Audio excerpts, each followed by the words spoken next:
नमस्कार, मैं हूं अमीश देवगन और आप देख रहे हैं देश का सबसे लोकप्रिय डिबेट शो आर पार।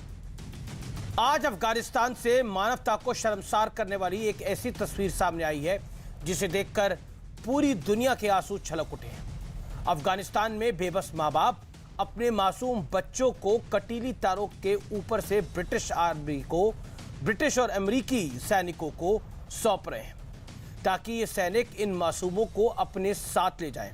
सैनिकों को भी आंसू निकल आए और ये मासूम तालिबान के कहर से बच जाएं। इस दर्दनाक तस्वीर को देखकर उन लोगों को शर्मसार होना चाहिए जो तालिबान को शांति का दूत बताने में जुट गए हैं। लेकिन इसी बीच तालिबान पर सियासी घमासान अब छिड़ गया है। कांग्रेस के नेता आचार्य प्रमोद कृष्णम ने एक ट्वीट किया और कहा कि तालिबान की टाइमिंग बड़ी गजब की है, 2022 तक यही चलेगा। कमाल है, घटना अफगानिस्तान में हो रही है और उसकी टाइमिंग को अपने देश के चुनाव से जोड़ा जा रहा है। क्या तालिबानी आतंकी भारत में चुनाव नजदीक आने का इंतजार कर रहे थे? और इसी बीच सपा सांसद शफीकुर रहमान बर्क के बाद उनके बेटे ने भी तालिबान के समर्थन में खड़े हो गए हैं। वो कह रहे हैं कि बेसिकली वो तालिबान को बधाई दे रहे हैं। सवाल है कि क्या वोट की खातिर कुछ लोगों ने आंखों पे पट्टी बांध ली है? आज इसी पर होगी देश की सबसे बड़ी बहस। चुनाव में चलेगा तालिबान कार्ड।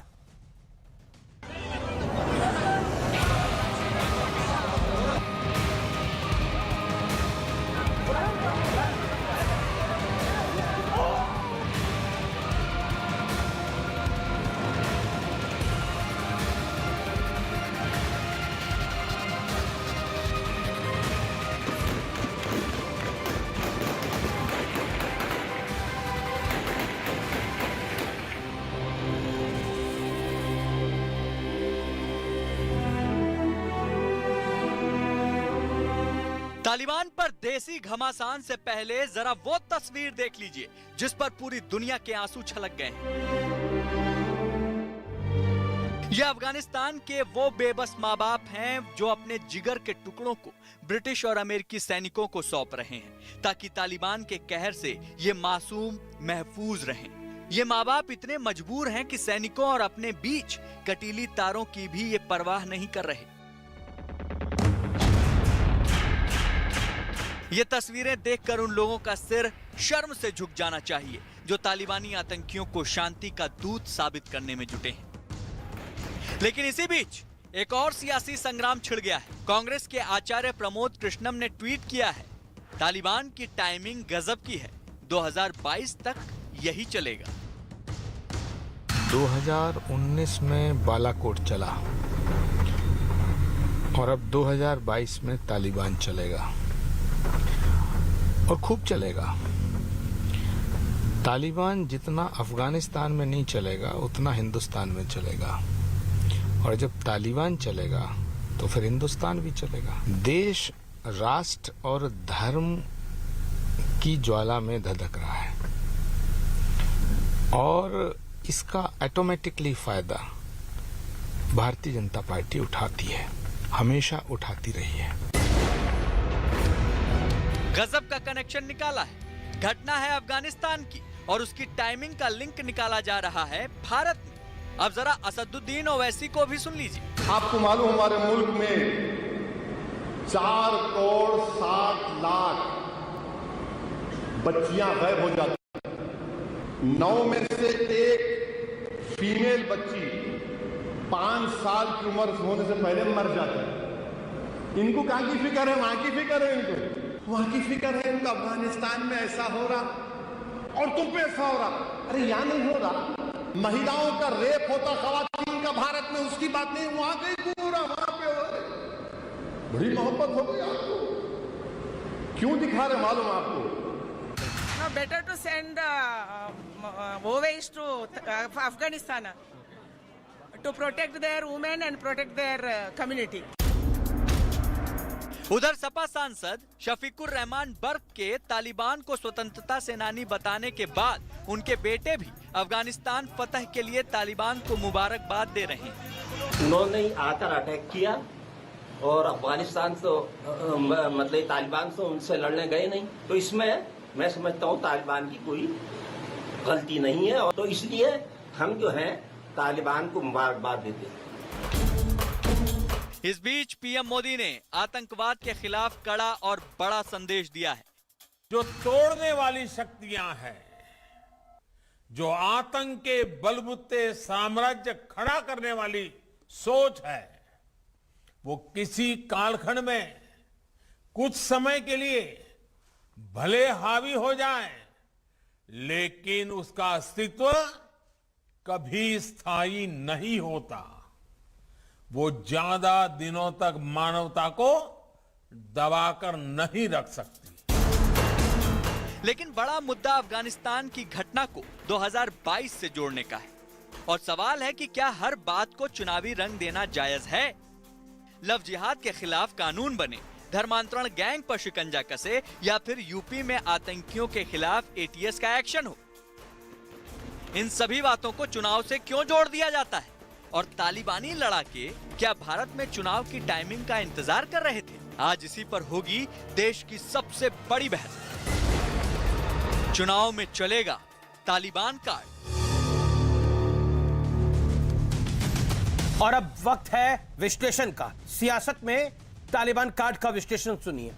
आतंकी अपनी क्रूरता दिखाने के लिए चुनाव का इंतजार नहीं करते। बालाकोट में जब स्थिति हुई थी तब भी उसे चुनाव से जोड़ा गया था, और अब तालिबान में जिसका भारत से कोई लेना देना नहीं है, भारत की चुनाव प्रणाली से कोई लेना देना नहीं है, एक आतंकी संगठन वहां पे कब्जा करके बैठ गया है, उसको आचार्य प्रमोद कृष्णम जो कि कांग्रेस के नेता है, उन्होंने सीधा सीधा 2022 के चुनाव से जोड़ दिया है।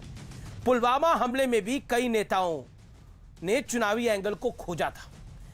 भारत में चुनाव की टाइमिंग आतंकियों के लिए शुभ मुहूर्त नहीं है, यह मैं बात कहना चाहता हूं। आतंकवाद जैसे गंभीर मुद्दे को सियासी फायदा खोजना बेहद गलत है। भारत में होने वाले चुनाव से तालिबान का क्या लेना देना है, यह सवाल मैं आखिर में पूछता हूं।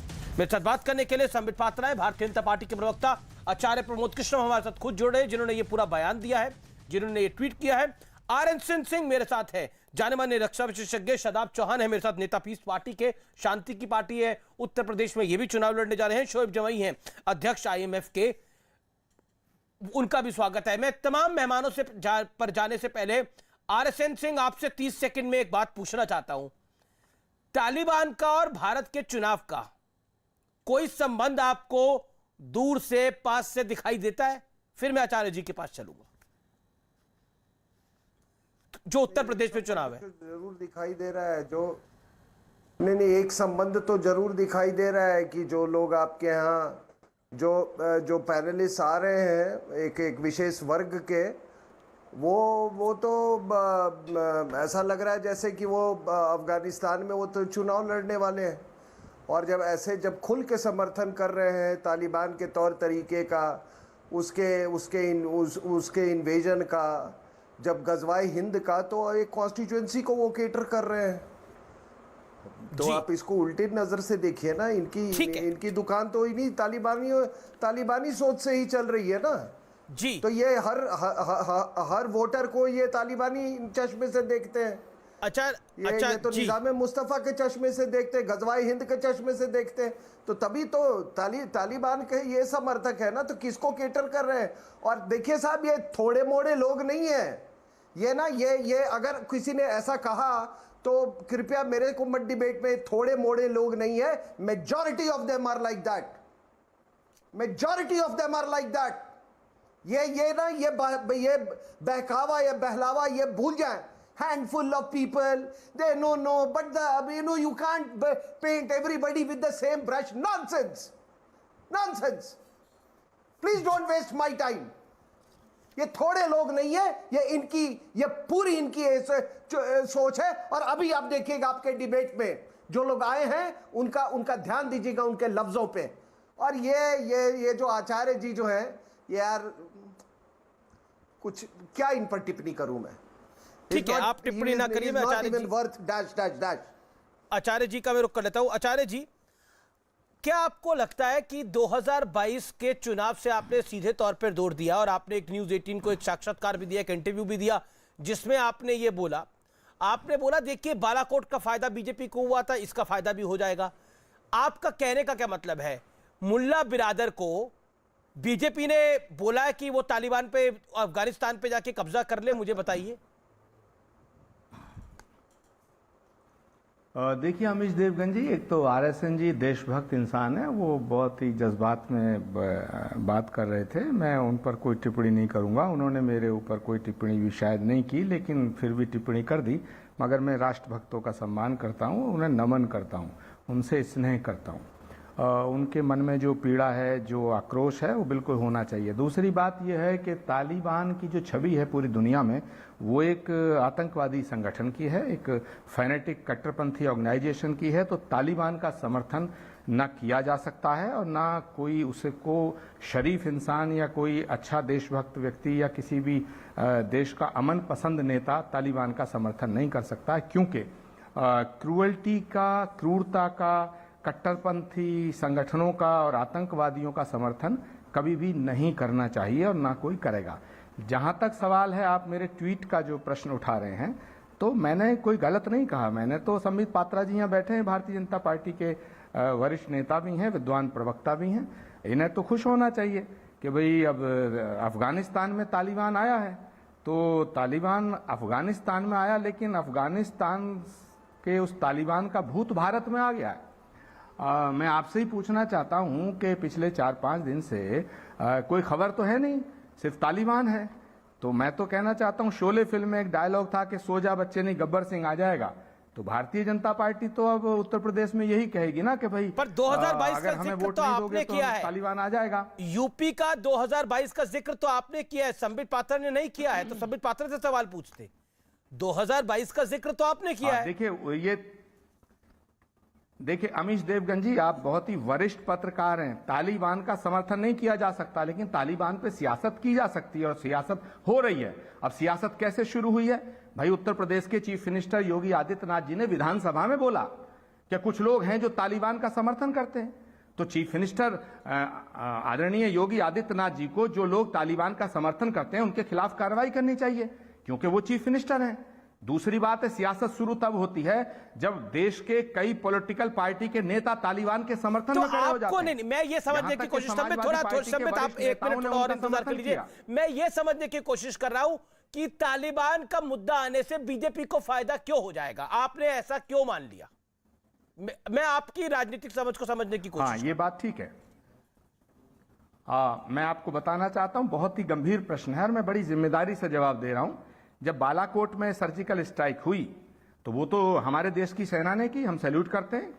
हम सेना का सम्मान हम ही नहीं करते, इस देश का बच्चा बच्चा करता। पूरी दुनिया में हमारी सेना पर गर्व किया जाता, हमें गर्व है। सेना ने सर्जिकल स्ट्राइक किया, बालाकोट किया, लेकिन कुछ पॉलिटिकल नेताओं के मन में संदेह उत्पन्न हुआ। उन्होंने ये संदेह किया कि साहब ये इसका सबूत क्या है जो सर्जिकल स्ट्राइक हुआ, सरकार बताए। तो सरकार बताने की बजाय सरकार ने उन सब नेताओं को देशद्रोही सिद्ध करना शुरू कर दिया। अरे तो वो सबूत मांग रहे थे, वो भारत की सेना से सबूत मांग रहे थे कि सबूत लाइए। मांग रहे थे कि नहीं मांग रहे थे? नहीं। नवजोत सिंह सिद्धू तो आप कह रहे थे कि चील कौवे मार के आए हैं, जिनको अध्यक्ष बना दिया आपने पंजाब का। नहीं, जो कैप्टन अमरिंदर सिंह सेना के साथ खड़े थे उनको साइडलाइन कर दिया है, हुआ है कि नहीं हुआ? हाँ, नहीं, कैप्टन अमरिंदर सिंह का सत्य है सर। पार्टी में है, आप उस समय की बाइट्स उतार के देखिए, यही सरदार नवजोत सिंह सिद्धू सवाल खड़ा करते थे बालाकोट एयर स्ट्राइक्स के ऊपर। कितने दरख्त गिराए हैं, कितनी दीवारें तोड़ी हैं, यही एग्जैक्टली बोलते थे ना वो। कितने चील कौवे मार के आए हैं।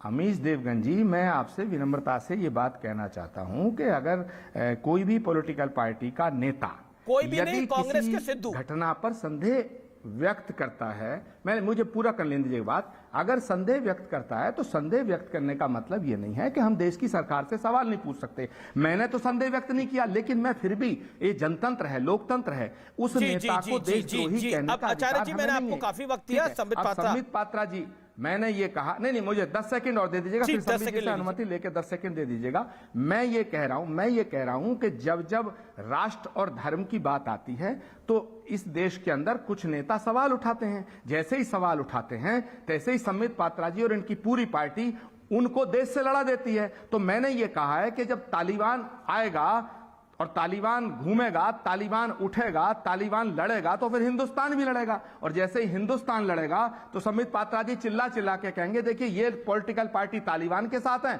और हिंदुस्तान के साथ हम हैं, तो हिंदुस्तान जीतेगा। तो जब हिंदुस्तान जीतेगा उसका फायदा मिलेगा। तो मैंने ये कहा। तो मतलब आपने बीजेपी को हिंदुस्तान मान लिया है। ओके संबित पात्रा। देखिए मैंने नहीं मान लिया, ये कहेंगे और अमीश देवगन जी ये कहेंगे। चलिए अब मैं बोल लूं। धन्यवाद। अब संबित जी बोलें। अमीश जी हमले करें। मैं इसको जरा बहुत अच्छे तरीके से बहुत साधारण शब्दों में समझा देता। आप देखिए ये कांग्रेस पार्टी इतनी क्यों डरी हुई है? अफगानिस्तान में घटना चक्र हो रहा है, महिलाओं का कत्लेआम अफगानिस्तान में हो रहा है, बच्चों का कत्लेआम अफगानिस्तान में हो रहा है, दिल दहल रहा है पूरे विश्व का, मगर कांग्रेस पार्टी को चुनाव का क्यों पड़ा हुआ है? मैं बताता हूं कांग्रेस पार्टी और ये सपा बसपा ये सब क्यों डरे हुए हैं चुनावी दृष्टिकोण से। उस भूत का, उस जिन्न का नाम है तुष्टीकरण। आप बताइए जरा, ये Congress party Osama bin Laden जैसे कुख्यात आतंकवादी को ओसामा जी क्यों कहती थी? ये क्या कोई टंग स्लिप होता था बार बार? ओसामा बिन लादेन को ओसामा जी कह के, हाफिज सईद को हाफिज जी कह के ये सोचते थे कि एक बहुत बड़ा चंक है हिंदुस्तान में जिसको खुश किया जा सकता है। रोहिंग्या मुसलमान के ऊपर आतंकवादी हमले या जो भी हमले हो रहे थे वो म्यांमार में हो रहे थे, हमारे देश में कुछ नहीं हो रहे। मगर आजाद मैदान में 2 लाख लोगों का इकट्ठा होना, उनके लिए हिंदुस्तान की सरकार को जिम्मेदार ठहराना, जबकि ये सब कुछ म्यांमार में हो रहा था। कांग्रेस का उनके साथ खड़ा हो जाना, रोहिंग्यान हाय रोहिंग्यान के नारे लगाना, ये क्यों हो रहा था? ये CAA में अब ये कांग्रेस पार्टी कह रही है आप सिख भाइयों को अफगानिस्तान से लाओ, उनको हिंदुस्तान में बसाओ। जब CAA लाया गया था तो यही कांग्रेस पार्टी विरोध में थी। क्यों थी? क्योंकि तुष्टीकरण करना था। इनको लगता है हिंदुस्तान में एक बहुत बड़ा वर्ग है जिसको इस प्रकार से तुष्टीकरण किया जा सकता है, और तालिबान के खिलाफ अगर ये लोग कह देंगे तो ये बड़ा वर्ग नाराज हो जाएगा। इसलिए ये जो दृश्य आप लोग टीवी में दिखा रहे हैं ये तो बड़ी बर्बर है। ये जो बच्चे को उठा के ले जा रहे हैं, कोई भी जो भी व्यक्ति साउंड माइंड में होगा वो इसके पक्ष में तो कह ही नहीं सकता है, चाहे कितनी भी वो स्वरा भास्कर टाइप्स हो। मगर स्वरा भास्कर को भी 5 बार तो सोचना पड़ेगा। फिर वो बोलेगी कि देखो जी ये हिंदू टेरर, ये बड़ा फैशनेबल है। मतलब हाथ में वाइन का ग्लास लेके बीच में लेट करके ये बोलेंगे अच्छा महिलाओं के ऊपर अत्याचार हो रहा है। ये हिंदू टेरर भी तो वही है, थोड़ा सा वाइन बीच में पी लेंगे, बोलेंगे हाँ थोड़ा वाइन पी लेती हूं, हाँ, ये हिंदू टेरर, इसमें कोई फर्क नहीं है। मतलब ये इनकी हिपोक्रेसी इतनी गंदी है, इनकी डबल स्पीक इतनी गंदी है कि खुद ये अपने डबल स्पीक से डरते हैं जी। ये जो आचार्य जी बोल रहे हैं बिल्कुल सही बोल रहे हैं। ये कांग्रेस पार्टी, ये समाजवादी, ये अपने ही डबल स्पीक से डरे हुए हैं कि अब हम क्या करेंगे, तालिबान के खिलाफ कैसे बोलेंगे। अब तालिबान के खिलाफ नहीं बोलेंगे तो लोग हमें माफ नहीं करेंगे, और तालिबान के खिलाफ बोल देंगे तो मुसलमान वोट नहीं देंगे, तो हम करें भी तो क्या करें। मतलब ये दुविधा में पड़े हुए हैं। तालिबान के खिलाफ बोले या नहीं बोले, बोले तो मरे, ना बोले तो मरे। क्योंकि राहुल गांधी ने कहा था ना, हाँ हम तो मुसलमानों की पार्टी हैं, अब क्या करिए। मतलब राहुल गांधी क्या करेंगे बोली। मतलब ये अमीश देवगन ने राहुल गांधी को दोनों तरफ से फंसा दिया है। मतलब ये मीडिया ने, ये तभी सभी अभी पवन खेड़ा मेरे साथ थे किसी चैनल में, वो चिल्ला चिल्ला कर भाषण दे रहे थे कि ये मीडिया वाले बहुत बदमाश है, ये क्यों सुबह शाम तालिबान को दिखा रहे हैं। अभी नहीं, मुझे जो ये लोग ये सुबह ना ये एक सेकंड संबित पात्रा, ना आप डिसाइड करेंगे चैनल पे क्या आएगा, ना पवन खेड़ा साहब डिसाइड करेंगे, ना ही आचार्य जी डिसाइड करेंगे, ना ही कोई और पॉलिटिकल पार्टी डिसाइड करेगी। लेकिन तालिबान एक ज्वलंत मुद्दा है दुनिया में। इसकी कवरेज आप देख लीजिए, जो आंकड़े ये दे रहे हैं लोगों को, अगर आंकड़े नहीं पता, दुनिया में तमाम चैनल्स इसको दिखा रहे हैं। वहां मासूम बच्चों को कटीली तारों के ऊपर से फेंका जा रहा है ब्रिटिश आर्मी के पास, अमेरिकन आर्मी के पास, कि आप पकड़ लीजिए हमारे बच्चे को ले जाइए। एक फुटबॉलर की जान चली गई है। ब्रिटिश आर्मी और अमेरिकन आर्मी के लोग वहां रो पड़े हैं। उनको मोटिवेट करने के लिए उनके टीम लीडर को आगे आना पड़ा है। बोला कि हाँ ये हृदय विदारक परिस्थिति है, लेकिन हमें इस कठिन परिस्थिति के अंदर अपने आप को खड़े रखना है। ये चुनाव का विषय नहीं है। इंसानियत शर्मसार हो रही है एक भाग में विश्व के, और उसके ऊपर सब लोग कह रहे हैं कि हम चुनाव में जीत के आएंगे, नहीं आएंगे, हम हार जाएंगे। मुझे तकलीफ उस बात की है, और इस लोग में पैरोकारी तो लोग कर ही रहे हैं। इस मुल्क में मुनव्वर राणा, समाजवादी पार्टी के एक सांसद, उनके सपुत्र, और भी कितने लोग लगातार पैरोकारी कर रहे हैं, जो बेचने में लगे हैं कि नहीं Taliban is a good Taliban. Now Taliban has done the press conference, now they are good people. मुझे समझ में नहीं आता, कसाब प्रेस कॉन्फ्रेंस कर देता तो वो हमारे लोगों को मार देता आकर। संबित 30 सेकंड मैं कंप्लीट कर देता। देखिए, मैं तो एक ही सवाल पूछ रहा हूं। अभी आप पैनल में बाकी हमारे साथी बैठे हुए हैं, उनसे पूछिएगा। ये सरिया कानून कहते रहते थे कि सरिया कानून, दोनों बैठे हुए हैं यहाँ पे, सरिया कानून के जो हिमायतगार थे, जो सरिया कानून चाहते थे देश में, ये मुजावे क्या मुस्तफ़ा निजाम उनका राज चाहते हैं हिंदुस्तान में सरिया कानून के माध्यम से। ये तो अफगानिस्तान में तालिबान ने सरिया कानून लगाया है। ये माएँ जो हैं वो भी मुसलमान हैं। ये जो छोटा सा नन्हा सा बच्चा देख रहे हैं आप, ये भी मुसलमान है। क्यों फेंक दे रही है माएँ अपने बच्चों को कि इसको बचा लो? अगर सरिया कानून इतना बढ़िया है जो आप लोग हिमायत कर रहे हैं हिंदुस्तान में, कांग्रेस पार्टी भी सरिया कानून के खिलाफ नहीं बोलती, मगर ट्रिपल तलाक के खिलाफ मतलब जब लॉ आता है तो उसके खिलाफ भी नहीं बोलती है कि ट्रिपल तलाक के को भी बैन नहीं होना चाहिए। शाहबानों के साथ कांग्रेस ने क्या किया? इस अपीजमेंट की राजनीति के कारण आप आज तालिबान के साथ खड़े नजर आते हैं। आपको डर लग रहा है कि कहीं हम चुनाव ना हार जाएं। आपको क्या लगता है आचार्य जी, मोदी जी ने कराया है ये? और आचार्य जी, मैं आपको आज आपका तो मैं बहुत सम्मान करता हूं, क्योंकि कम से कम आप चिल्लाकर डिबेट नहीं करते हैं, मगर इस देश की राजनेताओं की मैं हालत बता रहा हूं। यहां पर गाने गाए जाते हैं। कैसे गाने में बताता हूं। नबी के बिन नजारों को नजारा हो नहीं सकता। मुझे अपना कहो चाहे मुझे गैर कह देना, नहीं है जो मोहम्मद का वो हमारा हो नहीं सकता।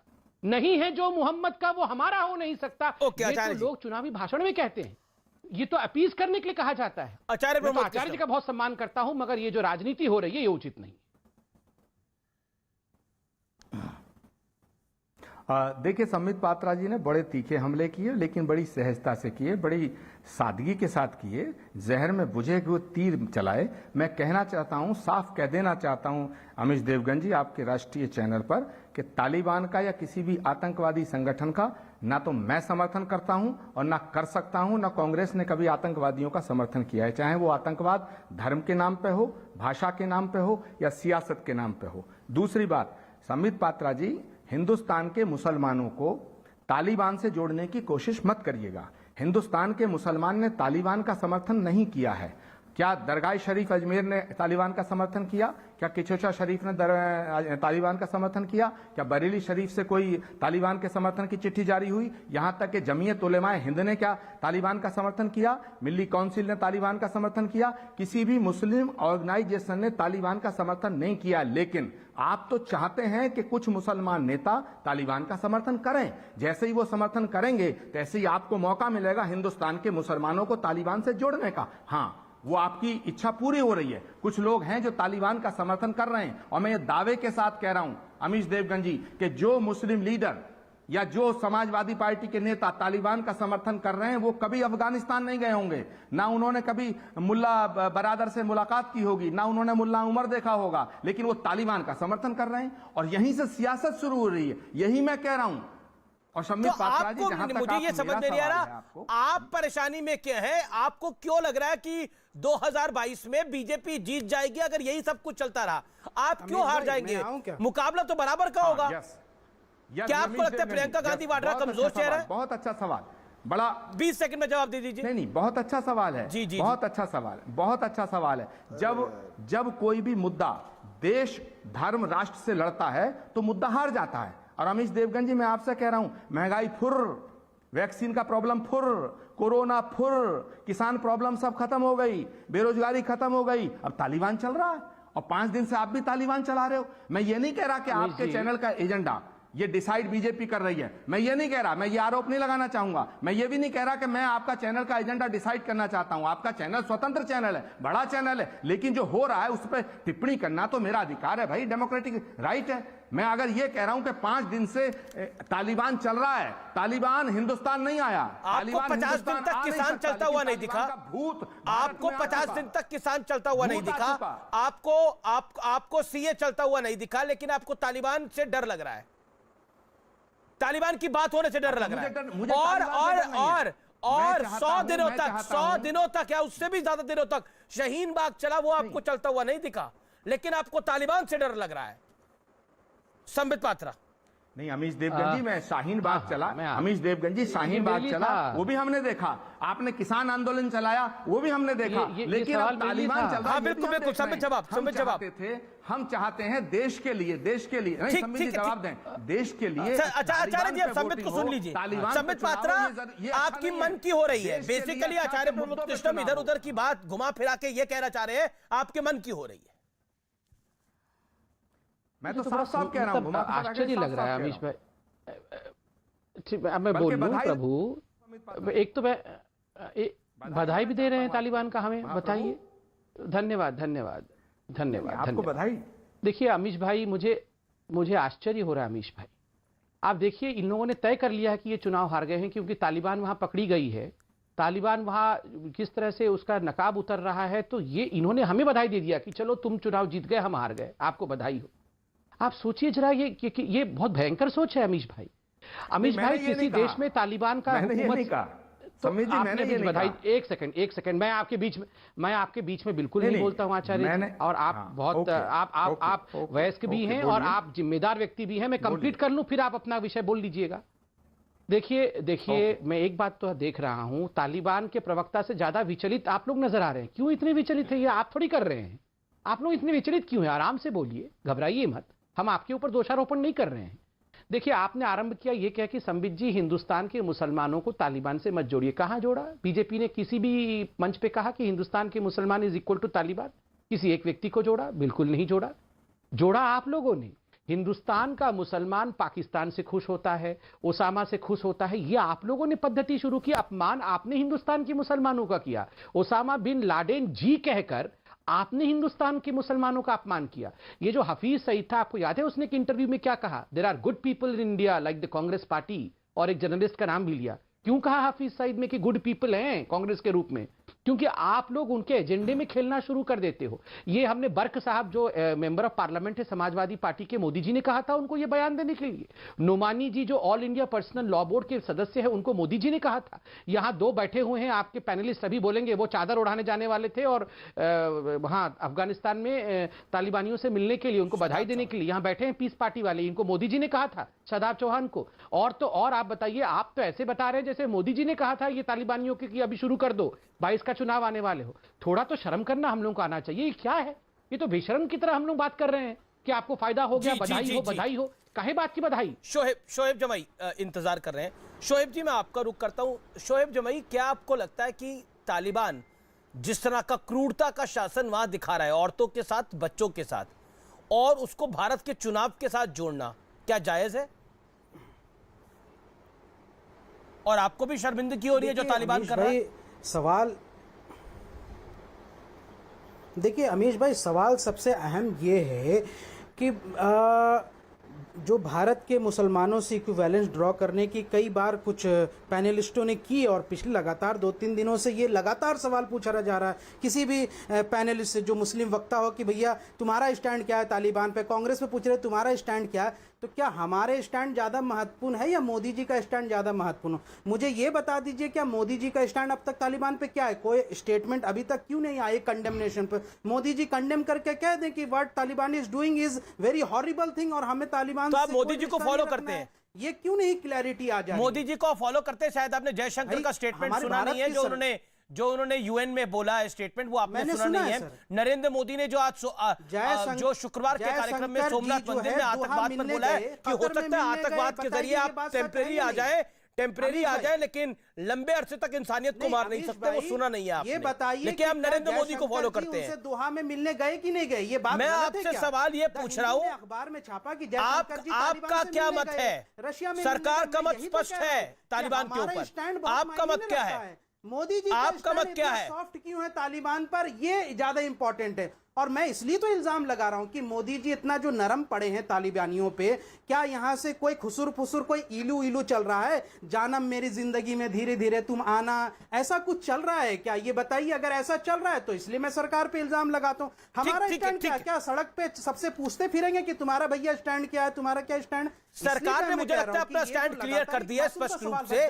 जो विदेश मंत्री ने बोला है, जो एक्सटर्नल अफेयर्स मिनिस्टर ने बोला है, वो भारत का स्टैंड होता है। 10 सेकंड में एक बात, आपने एक्सटर्नल अफेयर्स मिनिस्टर का स्टैंड अप सुनना ही नहीं चाह रहे। पूछ के क्लियर कर वो तो यहां तक कह रहे हैं कि तालिबान को जो देश मदद कर रहे हैं उनका इशारा चाइना और पाकिस्तान पर है, उनको भी रोकना चाहिए।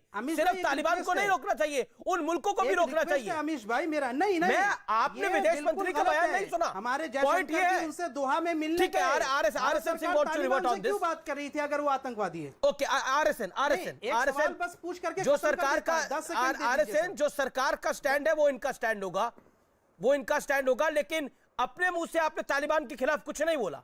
उस बच्चे की तस्वीर देखकर भी आपका हृदय पिघला नहीं शोएब जवाई?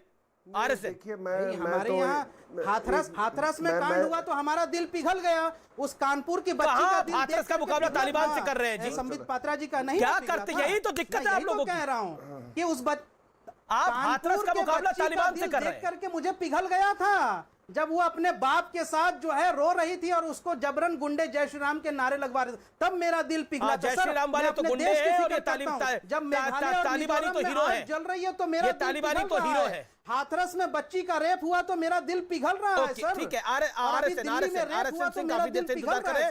संबित पात्रा जी कुछ कहना चाहते हैं। Sambit Patra wants to respond to this. RSN first you, RSN Singh first you. हाँ, नहीं, मैं देखिए एक सुरक्षा विशेषज्ञ के हैसियत से ये कहना चाहता हूँ कि जो इन्होंने कहा कि आप ये बार बार ये तालिबान एक नई फिज़ा में ये एक नया एक नैरेटिव, एक एजेंडा छाया हुआ है। साहब, ऐसा है कि तालिबान के साथ कौन लड़ रहा है? लश्कर तोयबा। तालिबान के साथ कौन लड़ रहा है? जैश ए मोहम्मद। तालिबान के तार कहाँ से हैं जुड़े हुए हैं? वो हैं आपके देवबंद से।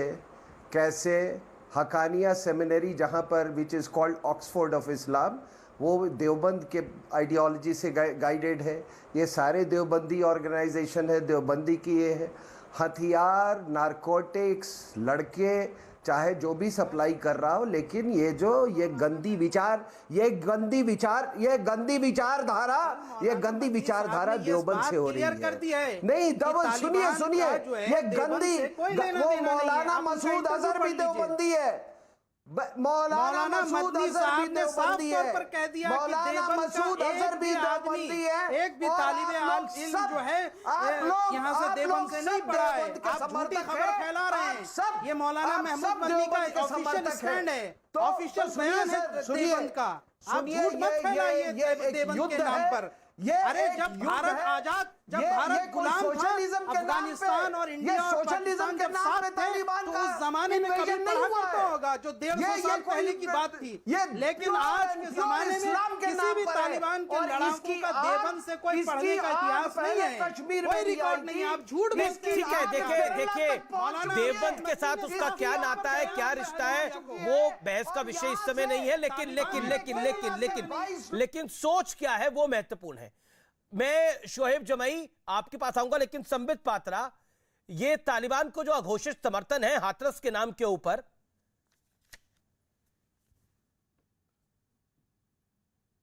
मैं अमीश जी जवाब दे सकता हूं? जी।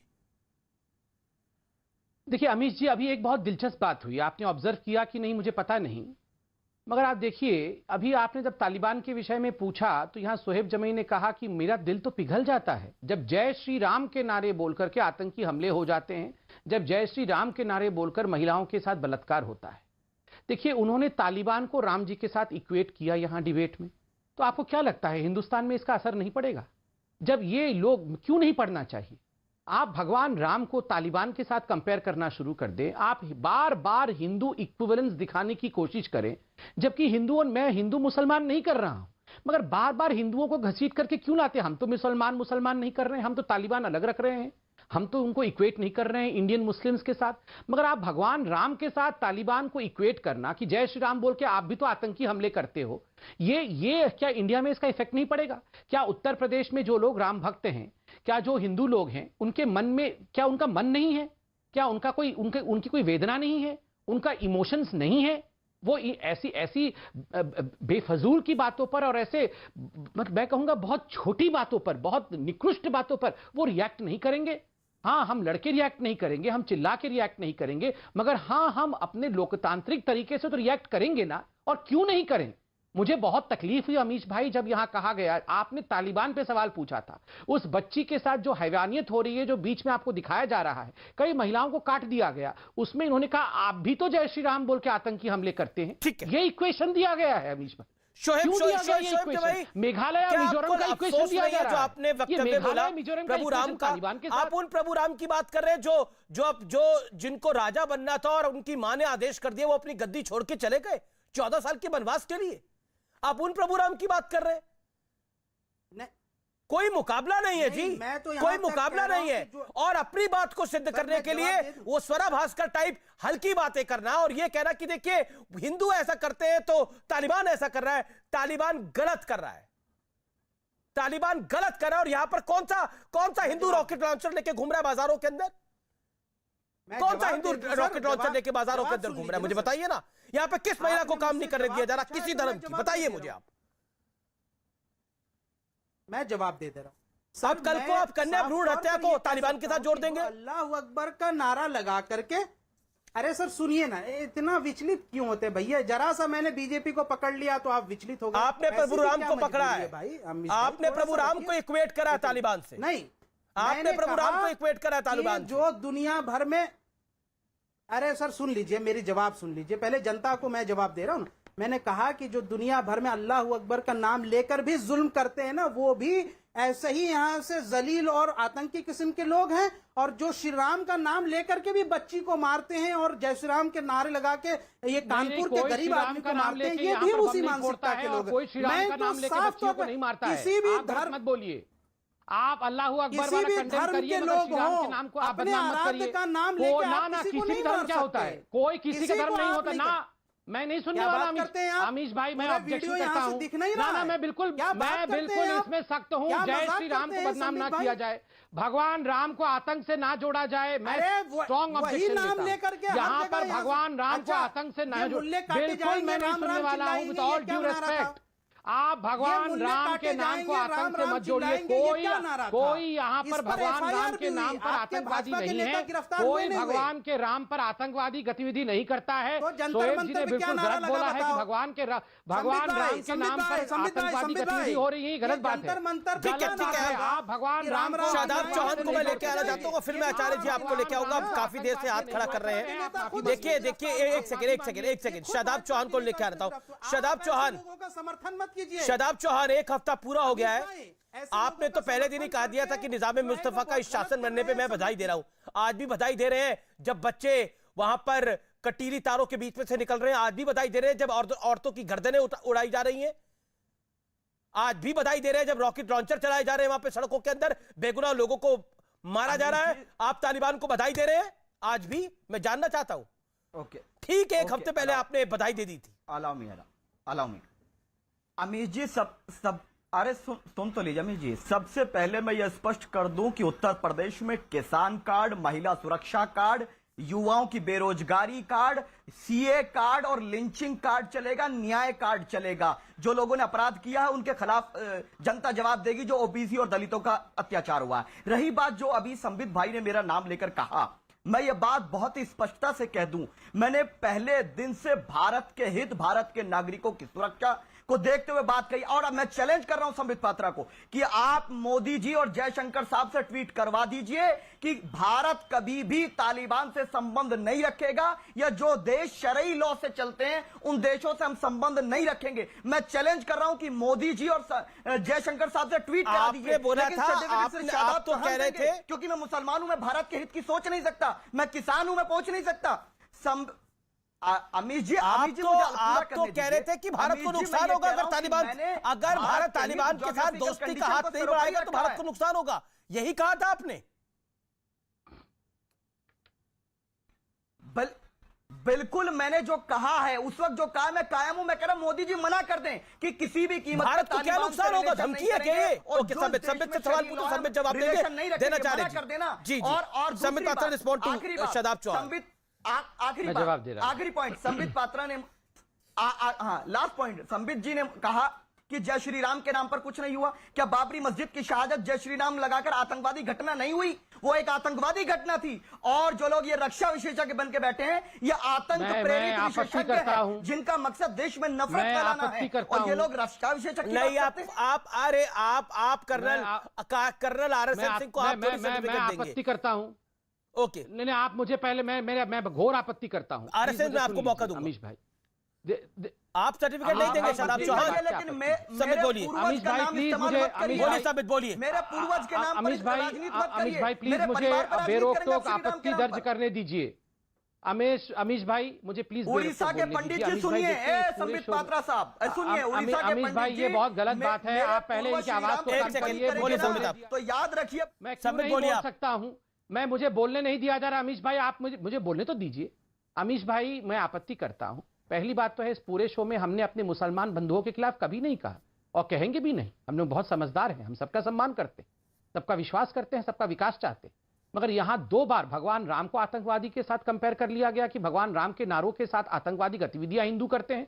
और दूसरा यहां पर दूसरे जो प्रवक्ता है यहां पर वो बता रहे शादाब कि ये जो मस्जिद गिरा है, बाबरी मस्जिद, ये आतंकवादी गतिविधि थी और जय श्री राम के नाम से आतंकवादी गतिविधि हुई।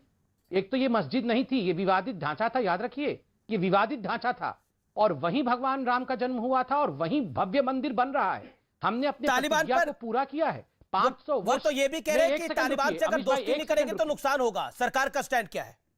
अमीश भाई मैं सबका जवाब दूंगा, मगर मैं उत्तर प्रदेश की जनता और हिंदुस्तान की जनता से बात करने दीजिए मुझे। अयोध्या के नागरिक और उत्तर प्रदेश की जनता का जो अपमान किया गया है, ये कह के कि उत्तर प्रदेश के लोगों ने और हिंदुस्तान की हिंदुओं ने आतंकवादी गतिविधि की है, वो आतंकवादी हैं और भगवान के राम के नाम से वो आतंकवादी गतिविधि कर रहे हैं और उनको तालिबान के बराबर में लाके खड़ा किया जा रहा है। मैं इसकी निंदा करता हूं, भर्त्सना करता हूं और मैं कहता हूं कि इस पर माफी मांगनी चाहिए। और वो मस्जिद नहीं था बाबरी मस्जिद, वो विवादित ढांचा था। कोर्ट ने भी उसे विवादित ढांचा कहा और सुप्रीम कोर्ट ने ही वहां मंदिर के निर्माण के विषय में कहा। ये उत्तर प्रदेश की तमाम पार्टियां चाहती हैं कि वहां मंदिर का काम रुक जाए। ये तालिबान के आड़ पे वहां मंदिर का काम रोकना चाहते हैं। वो चाहते हैं कि वहां मंदिर बने ही ना। ये क्या मजाक बना रखा है? आपने 2 बार 3 बार कह दिया कि हिंदू आतंकवादी गतिविधि कर रहे हैं। इसमें माफी मांगनी चाहिए। आप भगवान राम को आतंकवादी गतिविधि से कैसे जोड़ सकते हैं? शादाब जी, अमीश जी, श्री राम मेरे पूर्वज हैं, संबित पात्रा के पूर्वज नहीं है। लेकिन मेरे परिवार का नाम लेकर कोई गुंडागर्दी करेगा, मैं बर्दाश्त कर लूंगा। मैं किसान का बेटा हूं, क्षत्रिय का बेटा हूं। आप तो सऊदी अरबिया से आए हैं। परिवार का नाम लेकर कोई गुंडागर्दी करेगा ना, तो याद रखिए जवाब दिया जाएगा। दूसरी, संबित पात्रा, हमेशा ब्राह्मणों को ये परेशानी रही है। मतलब भगवान राम का नाम लेके आप बोल रहे हैं आतंकवाद और गुंडागर्दी करते हैं हिंदू। कितनी छोटी बात है और कितनी गलत बात है। करके किसानों के मुद्दे चलेंगे और हम न्याय के लिए लड़ेंगे। नहीं, आप याद रख लो, ये आतंकवादियों को अभी तो आप तालिबान के लिए लड़ते हुए दिखाई दे रहे हैं। शादाब चौहान ये हाई पेडेस्टल लेकर हम किसानों के लिए लड़ रहे हैं, हम न्याय के लिए लड़ रहे हैं। अच्छी बात है, इनके लिए आप लड़िए, लेकिन अभी तो आप तालिबान के लिए लड़ते हुए दिखाई दे रहे हैं। जो तालिबान को व्यक्ति बधाई दे रहा है, जो तालिबान की एक शब्द नहीं निकला आपसे तालिबान की क्रूरता के ऊपर, एक शब्द नहीं निकला आपसे तालिबान की क्रूरता के ऊपर। बाबरी मस्जिद आपको याद आ गई है। सुनिए, तालिबान पर आपसे एक शब्द नहीं निकला। सुनिए, क्या कितनी देर बोला आपने? 10 मिनट बोला आपने, एक शब्द नहीं निकला आपसे तालिबान पे। आरएसएन सिंह को आपने, आरएसएन सिंह पर आपने भद्दी टिप्पणी कर दी, संबित पात्रा पर आपने भद्दी टिप्पणी कर दी। ओके, आरएसएन को लेके आइए, उनके ऊपर बोला गया, इसलिए मुझे उनके पास जाना पड़ेगा। आरएसएन सिंह, भारत अगर दोस्ती का हाथ नहीं बढ़ाएगा तालिबान के साथ, या फिर स्पष्ट शब्दों में बोले तो बात नहीं करेगा, तो नुकसान उठाना पड़ेगा भारत को। नहीं, ये वो पहली आपकी डिबेट में ऐसी ही बातें बोली गई थी, तो मैंने पूछा था कि थोड़ा बताओ कि नुकसान क्या होगा। दूसरी बात ये है कि मोदी साहब या सरकार किन लफ्ज़ों में तालिबान को कंडेम करती है, वो एक कूटनीति का कारण है। और मैं आपको इतना ज़रूर, मैं जितना जानता हूँ, मेरी समझ है, हिंदुस्तान में कोई ये रिस्क नहीं उठा सकता है। आपको मैं बता रहा हूँ, ये पॉलिटिकल रिस्क कहिए, आइडियोलॉजिकल रिस्क कहिए। दूसरी बात, प्रधानमंत्री ने तो बड़े साफ शब्दों में कहा है। मतलब पाकिस्तान से तालिबान से डर रहे हो, रिस्क नहीं उठाओगे, तालिबान से डर रहे हो, लेकिन सवाल करोगे। अरे चुप यार, चुप रहो। मैं कह रहा हूं कि प्रधानमंत्री ने बड़े साफ तमीज शब्दों से में बात कहा करो, है तमीज से बात कि करो, जो जानवरों की तरह मत चिल्लाओ। अरे आपसे अरे बुजुर्ग है चुप साहब। चुप चुप करो, चुप चुप रहो। दूसरा, जब बड़े आदमी बोलते हैं तो दूसरे नहीं बोलते हैं। हमने सुना है कि गर्मी में जब कुछ बड़ा लोग आदमी जो है बोलता वो है भुला जाते तो हैं। जब बड़ा आदमी बोलता है तो हम समझ छोटे रहे हैं चुप कि रहते आपके हैं। पास तभी जवाब नहीं सीखो। है। आपकी बौखलाहट अरे बता चुप, रही है कि चुप। आपके दिल में नफरत है, देश अरे के प्रेम सुनो। नहीं है। किसको नफरत? मुझे उन लोगों से है जो उम्मा में विश्वास करते हैं, जिहाद में विश्वास करते हैं, कैलिफेट पर विश्वास करते हैं, गजवाए हिंद पे विश्वास करते हैं। नहीं, ये वो आपकी आदमी नफरत आप कभी भी देशभक्त नहीं है। वो आदमी कभी भी देशभक्त नहीं हो सकता। और दूसरी बात, जब बाबरी मस्जिद का ढांचा जब गिराया गया था तो तुम्हारे पूर्वज भी उतना ही रोए थे, उतना ही रोए थे, छाती पीट पीट के रो रहे थे। पूरा इतिहास में तुम्हारा निकाल दूंगा। तुम्हारे पूर्वज उस समय हिंदू थे, छाती पीट पीट के रोए थे जब बाबर ने गिराया था। और किसान भला घूम रहा है यहां पे। मैं भी किसान हूं, किसान भी हूं और जवान भी हूं। किसान भला फिर रहा है। अरे तुम्हारे पूर्वज भी उतना ही रोए थे जब बाबरी मस्जिद गिरा था। अपने बाप दादों से जाकर पूछो। और जब बड़े बोलते हो, विश्वास रखते हैं, जब बड़े जो नफरत बोलते की हो खेती तो बीच करते में हैं, वो नहीं देश बोलना के चाहिए। प्रेमी नहीं हो बदतमीज सकते। आदमी। जो नफरत की खेती करने वाले देश प्रेमी नहीं हो अरे सकते। मैं कहा किसी भी तो, धर्म का अपमान करने मैं वाले कहा देश प्रेमी जब नहीं हो सकते। जब बाबरी किसी भी धर्म मस्जिद का अपमान करने ढांचा वाला वो देश गिरा प्रेमी था, नहीं है। देवगन साहब, देवगन जी से पूछिए। वो आतंकवादी घटना थी, हिम्मत है तो बोलिए। उम्मा, अरे हिम्मत है तो गोडसे को आतंकवादी बोल दीजिए। गजवाए हिंद को हिम्मत है तो कंडेम गोडसे करें को यहाँ पे। आतंकवादी बोल बोले दीजिए। कि मैं नहीं विश्वास करता हूँ। सावरकर को किसान गद्दार बोल बना हुआ दीजिए। मुद्दा है। सावरकर को गद्दार हिंद बोल दीजिए।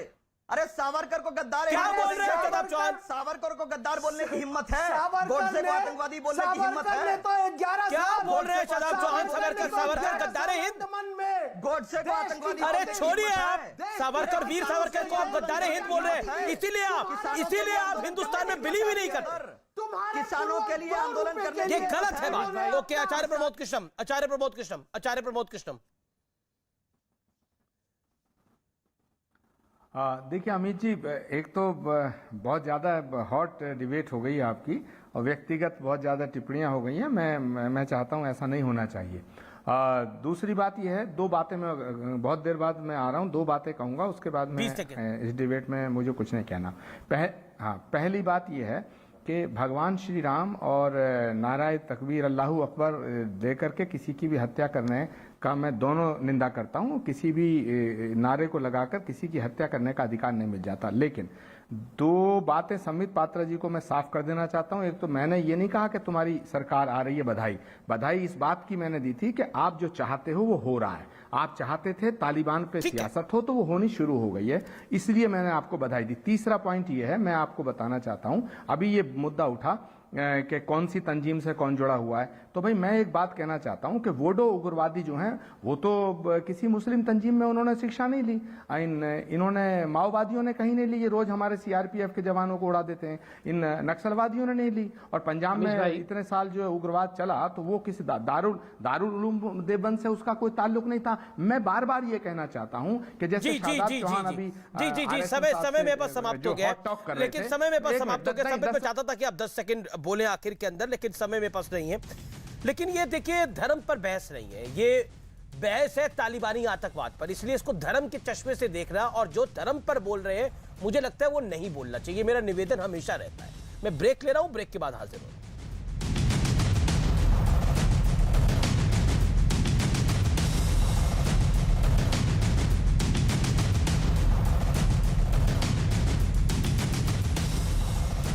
का हथकंडा बताया और बस खरीद में कोई गड़बड़ी नहीं होने का दावा किया। जांच करें, मगर नतीजा कुछ नहीं निकलता है। अभी तक जितनी भी जांच केंद्र सरकार ने कराई हैं उसके अंदर अभी तक तो कुछ उन्हें मिला नहीं। तेज प्रताप यादव के करीबी आकाश यादव को छात्र आरजेडी के अध्यक्ष पद से हटाए जाने के बाद तेज प्रताप और तेजस्वी यादव में अनबन की अटकलों ने जोर पकड़ लिया, क्योंकि तेज प्रताप ने एक ट्वीट किया जिसमें उन्होंने पार्टी के संविधान का हवाला देते हुए इशारों में तेजस्वी और आरजेडी प्रदेश अध्यक्ष जगदानंद सिंह पर खुलकर वार किया। पार्टी और नियम के विरुद्ध कौन जा रहा है? हम जा रहे हैं पार्टी और नियम के विरुद्ध कि वो जा रहे हैं? तेज प्रताप के इस रुख पर जब तेजस्वी से बात की गई तो उन्होंने पार्टी में विवाद की खबरों को खारिज कर दिया। ऐसी कोई विवाद हमको नजर आ नहीं रही है। लेकिन इस पूरे विवाद पर जगदानंद सिंह ने साफ किया कि वो पार्टी अध्यक्ष लालू यादव के प्रति जवाबदेह हैं। Who is Tej Pratap? I am not accountable to Tej Pratap. I am accountable to Lalu Prasad. RJD में मचे इस घमासान पर विरोधी भी चुटकी लेने से पीछे नहीं रहे। यह कुर्सी की लड़ाई है। लालू यादव जी के दोनों सुपुत्र हैं। एक सुपुत्र को पूछता नहीं तो बेचारा पीड़ित रहता है। यूपी सरकार ने रक्षाबंधन के दिन रविवार को महिलाओं के लिए बस में मुफ्त यात्रा का तोहफा दिया। मुंबई में कोरोना वैक्सीन की कमी की वजह से टीका लगाने वाले सरकारी सेंटर बंद रहे। अब सुबह भी वहां वैक्सीन नहीं लग पाएगी। मध्य प्रदेश के टीकमगढ़ में जिला अस्पताल पर इलाज में लापरवाही का आरोप लगा। वहां कुछ लोगों ने अस्पताल में भर्ती 3 बच्चों को पुराना ग्लूकोज चढ़ाए जाने का आरोप लगाया, जो अब खराब हो चुका था। मुंबई एयरपोर्ट पर एनसीबी ने केन्या की 3 महिलाओं को गिरफ्तार कर लिया, जिसके बाद जांच के दौरान उनके पेट से 50 लाख रुपए से ज्यादा का सोना मिला। बंगाल चुनाव के बाद हुई हिंसा के मामले में दिए गए कलकत्ता हाईकोर्ट के आदेश पर सियासी जंग छिड़ गई। अदालत ने गंभीर मामलों की जांच सीबीआई को सौंपने का जैसे ही आदेश दिया, टीएमसी विरोध में खड़ी हो गई और दलील देने लगी कि इससे राज्य सरकार के अधिकार घट जाएंगे। राज्य के अधिकार में जो कानून का स्थिति है, लॉ एंड ऑर्डर है, उसमें सीबीआई आ जाएगा तो राज्य का अधिकार घट जाएगा। लेकिन हाईकोर्ट के आदेश के बाद बीजेपी ने ममता बनर्जी पर हमले तेज कर दिए। ममता बनर्जी के हाथ खून से सने हैं। आज कोर्ट का ये जजमेंट इस बात को स्थापित करता है। अफगानिस्तान के मामले पर भारतीय विदेश मंत्रालय में एक स्पेशल सेल बनाया गया। ये सेल वहां फंसे लोगों के सवालों का ईमेल और व्हाट्सएप के जरिए लगातार जवाब दे रहा है। यूपी एटीएस ने अवैध धर्मांतरण मामले में 6 आरोपियों के खिलाफ चार्जशीट दाखिल कर दी। इसमें धमकाकर और बहला फुसलाकर गरीबों और दिव्यांगों का धर्म बदलवाने का जिक्र किया गया। महाराष्ट्र सरकार की बनाई समिति ने मुंबई के पूर्व पुलिस कमिश्नर परमबीर सिंह पर 25,000 रुपए का जुर्माना लगाया। ये समिति राज्य के पूर्व गृह मंत्री अनिल देशमुख पर लगे भ्रष्टाचार के आरोपों की जांच कर रही है। लेकिन इसी मामले में परमबीर सिंह बुलाने के बावजूद समिति के सामने पेश नहीं हुए। अफगानिस्तान में जारी संकट के बीच शायर मुनव्वर राना ने तालिबान का समर्थन किया। यही नहीं, उन्होंने अफगानिस्तान में तालिबान के कब्जे को आजादी करार दिया। कब्जा कहाँ किया? वो तो अमेरिका भाग गया ना, अमेरिका भाग गया। अयोध्या में इस साल दिवाली पर होने वाले दीपोत्सव कार्यक्रम की तैयारियां शुरू हो गईं। दावा किया गया कि इस बार के दीपोत्सव में रिकॉर्ड 7,50,000 दिए जलाए जाएंगे। कई दिनों तक दीपोत्सव चलने वाला है। कई देशों की रामलीलाएं होंगी, अनेक सांस्कृतिक कार्यक्रम होंगे। हरियाणा के पलवल में एक मंदिर के महंत की त्रिशूल से हत्या कर दी गई। इतना ही नहीं, हत्या के बाद महंत के शव को जलाने की भी कोशिश की गई। जलाया गया है तो ऑब्वियस सी बात है कि भाई मर्डर किया हुआ किसी ने, माथे पर कट के निशान है। हिमाचल प्रदेश में बढ़ रहे कोरोना मामलों की वजह से सीएम जयराम ठाकुर ने अधिकारियों के साथ एक ऑनलाइन बैठक की, जिसमें गांव के इलाकों में भी ट्रेसिंग बढ़ाने के निर्देश दिए गए। आईआईटी बॉम्बे ने कोरोना के लक्षण पकड़ने वाली एक मशीन बनाई। दावा है कि इस मशीन के जरिए जांच में यह पता लगाया जा सकता है कि किन मरीजों में गंभीर लक्षण होने का खतरा ज्यादा है और किन में कम। इस छोटी सी डिवाइस की वजह से काफ़ी हद तक जो अस्पतालों या सेंटर्स पे पड़ने वाला प्रेशर है उसे भी कम किया जा सकता है। बताया गया कि मुंबई के कस्तूरबा अस्पताल से करीब 160 कोरोना मरीजों के सैंपल लिए गए, जिनकी इस मशीन के जरिए जांच की गई और तेजी से बढ़ रहे अलग अलग लक्षणों के बारे में पता लगाया गया। आइडेंटिफाई कर लें पहले से ही कि किन पेशेंट्स में बहुत तेजी से चेंज हो रहा है, रैपिड चेंज हो रहा है, तो उनको हम इमीडिएट जो है मेडिकल हेल्प प्रोवाइड कर सकते हैं। अफगानिस्तान में बिगड़े हालात का असर भारत के ड्राई फ्रूट्स बाजार पर भी पड़ा। वहां से होने वाली सूखे मेवे की सप्लाई ठप होने से दिल्ली में बादाम और अंजीर समेत दूसरी चीजों की कीमतें काफी बढ़ गईं। बादाम में कम से कम 500 रुपए किलो की तेजी आई, मुनक्के में 400 रुपए किलो की तेजी आई, जो कि काबुल से आता है। दिल्ली ही नहीं, मुंबई के ड्राई फ्रूट्स बाजार में भी कीमतें आसमान पर पहुंच गईं। दावा है कि इससे खरीदार भी दुकानों से गायब होने शुरू हो गए हैं। अफगानिस्तान में तालिबान के राज के बाद मुंबई का ड्राई फ्रूट मार्केट जो है वो काफ़ी ज़्यादा गर्म हुआ है। तेज़ी से जो भाव हैं वो बढ़ रहे हैं। जम्मू कश्मीर के कुलगाम में कुछ आतंकियों ने गोलीबारी की। इस हमले में जम्मू कश्मीर अपनी पार्टी के नेता गुलाम हसन की मौत हो गई।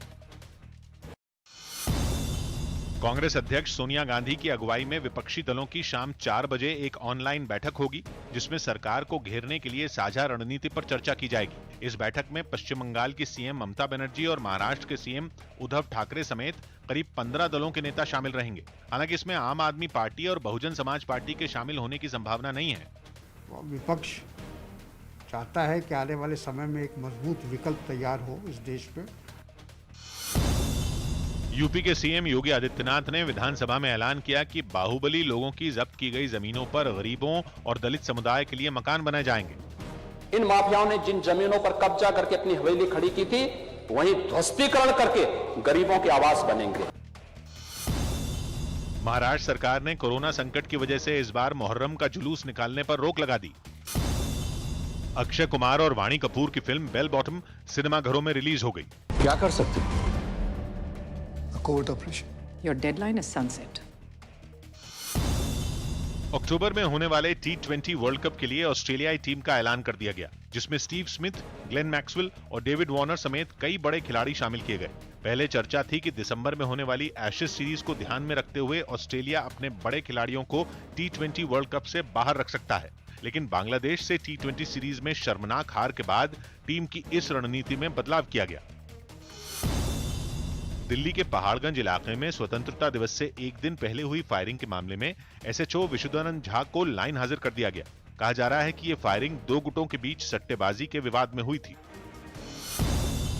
हरियाणा के पलवल में एक ट्रक की चपेट में आने से एक दूध वाले की मौत हो गई। इसके बाद गुस्से में आए कई लोगों ने नेशनल हाईवे 19 को जैम कर दिया।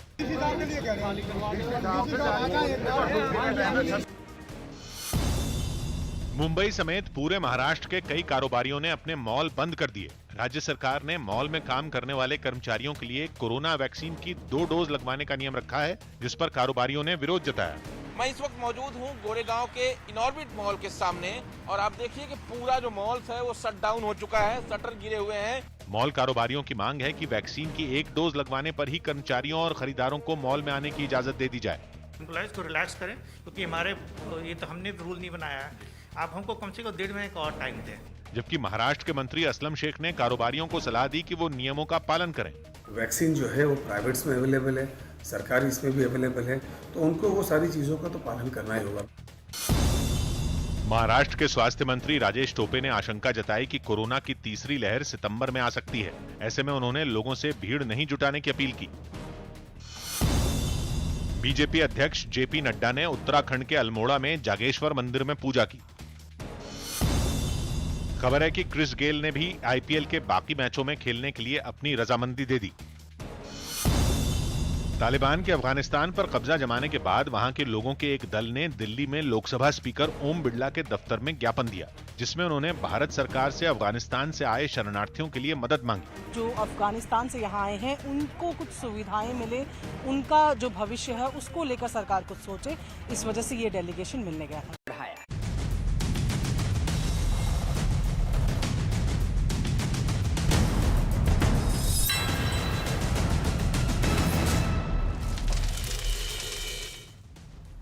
Welcome back. आप देख रहे हैं आर पार न्यूज 18 इंडिया पर और अब वक्त है निष्कर्ष का। और आज की बहस का निष्कर्ष यही है कि तालिबान एक आतंकी सोच है और उस आतंकी सोच के साथ खड़ा होना किसी भी तरीके से और भारत का मुकाबला करना किसी भी तरीके से बड़ा घातक है। यह विषय हिंदू मुसलमान का नहीं है, सिख ईसाई का नहीं है, यह विषय इंसानियत का है और इसको चुनाव के साथ जोड़कर तो आप घनघोर गलती कर रहे हैं। नमस्कार, शुभ रात्रि।